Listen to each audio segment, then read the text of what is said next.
When I met my future mother-in-law, something felt wrong.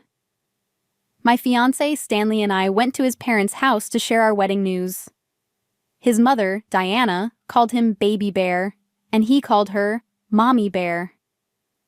It was strange, but I ignored it. However, when I called Stanley Babe, Diana's face changed. "You just called my baby bear Babe, didn't you?" she asked coldly. I forced a smile, but inside I felt uncomfortable. That night, I decided to stay away from her as much as possible. Something told me she wouldn't make my life easy. Despite my worries, I tried to be nice to Diana. But when my mother passed away, she said something shocking. At the funeral, while I cried, she smirked and said, "You're lucky, Joanna.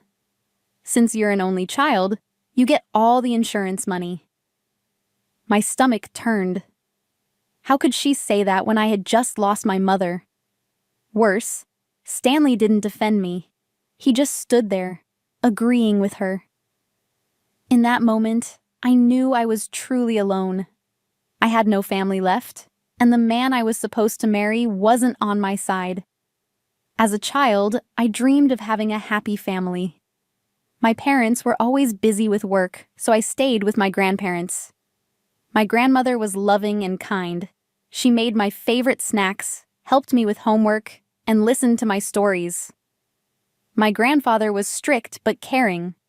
They made me feel safe.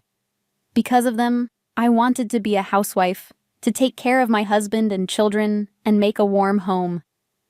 I thought Stanley would help me build that dream. But life had other plans for me, and my dream started to fall apart.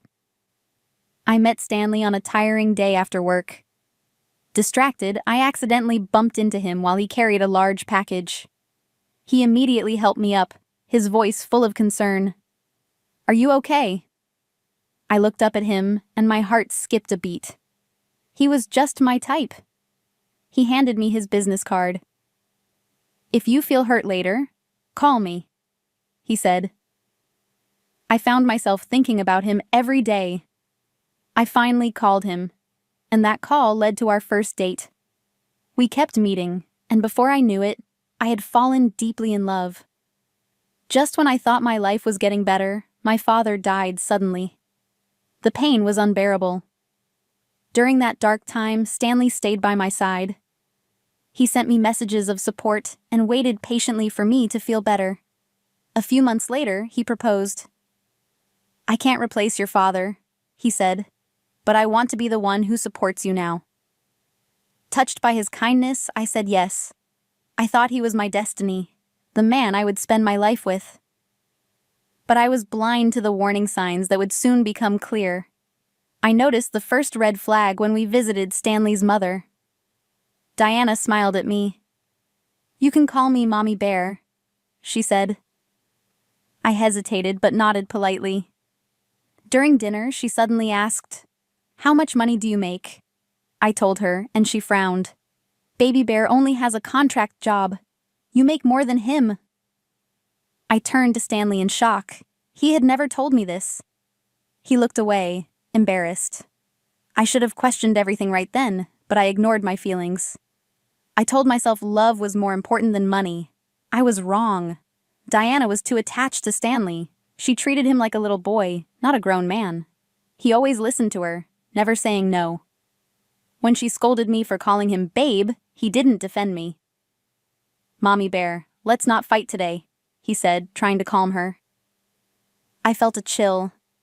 It was like I didn't belong in their world.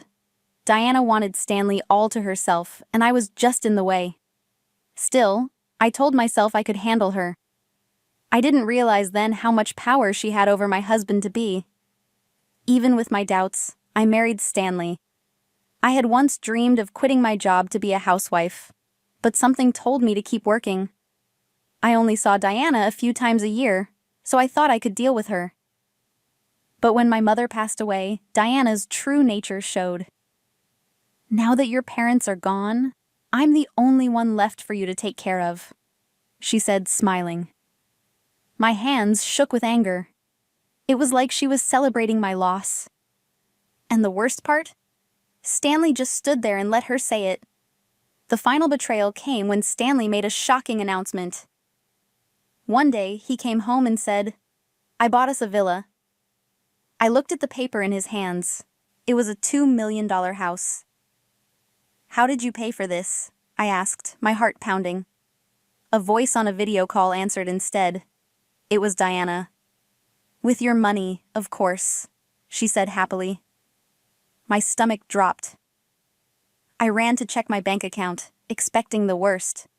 But when I opened it, the money was still there. I realized something wasn't right. They had made a huge mistake. Stanley had planned to steal my money, but didn't know he needed my signature to withdraw it. Desperate, he stole money from Diana instead. She had hidden $500,000 in cash, thinking banks were untrustworthy. When she thought they were spending my money, she encouraged Stanley to buy the villa. But when she found out the truth, Zrania, she exploded with rage. "You stole my money?" she screamed. Stanley panicked. He had no job, no savings, and a giant mortgage. For the first time, I saw him for what he was, a weak man controlled by his greedy mother. Stanley thought I would fight for him, but I didn't. He handed me divorce papers, expecting me to cry. Instead, I signed them immediately. "Thank you," I said, smiling. He looked shocked. "You really want this?" "Yes," I said firmly. I packed my things and walked out, leaving behind the lies, the manipulation, and the betrayal. I had lost my trust in him, but I had found something more important: my freedom. A few weeks later, Stanley called. I ignored him, but then I saw a voicemail. "Mommy Bear fell in the pool and hurt her back," he said. "She can't walk anymore. I need help." I deleted the message without a second thought.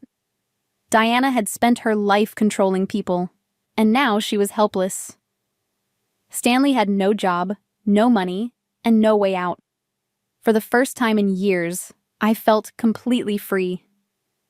After the divorce, I focused on my job. I used to see work as just a way to make money, but now I truly enjoyed it. I got promoted and felt proud of myself. I once thought my happiness depended on having a husband. Now, I realized I was happier on my own. Looking back, I saw so many warning signs, but I had ignored them because I wanted love so badly. Now, I knew better. I didn't need a man to complete me. I had my own life, and that was enough. I once believed Stanley was my fate, but I had rewritten my own future. No longer trapped by lies and deception, I was finally free to live on my own terms.